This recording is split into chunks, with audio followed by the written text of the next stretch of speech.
তিতা কেৰেলাৰ লগত বিলাহী বনাই পাইছেনে? আহক বনাও। তিতা কেৰেলাখিনি গোল গোলকৈ কাটি লৈছোঁ। যদি বুঢ়া গুটি থাকে অঁতৰাই ল'ব। আৰু বিলাহীটো মই তিতা কেৰেলাৰ 4 ভাগৰ 1 ভাগ দিছোঁ।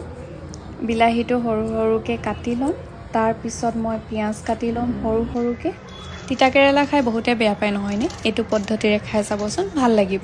আৰু জলকীয়া এটা কাটি ল'লোঁ। এইফালে কেৰাহীত তেল গৰম কৰি পিঁয়াজ দিছোঁ, জলকীয়া দিছোঁ, হালধি আৰু কাশ্মীৰী লাল মিৰ্চ পাউডাৰ। এইটো অপশ্যনেল হয়, কিন্তু নিদিলে তিতা কেৰেলাখিনি দেখি বেয়া লাগে। আৰু ৰেড চিলি পাউডাৰটো দিলে কেৰেলাখিনি দেখিয়ে খাওঁ খাওঁ লাগে, সেইটো কাৰণে দিছোঁ। তাতে বিলাহী দিছোঁ। বিলাহীখিনি সিজাৰ পাছত কেৰেলাখিনি দি অলপ সময় লৰালোঁ। তাৰপিছত মই ঢাকি দিলোঁ।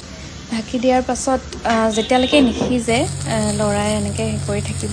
তাৰপিছত এয়া কেৰেলা সিজি ৰেডি। এতিয়া আমি ছাৰ্ভ কৰিব পাৰোঁ। দেখি খাওঁ খাওঁ লাগিছেনে? লাগিছে ন? এয়া মই খাব লৈছোঁ বেঙেনা ফ্ৰাই, দাইল আৰু তিতা কেৰেলা দি ভাত। মই খাওঁ দেই। বাই।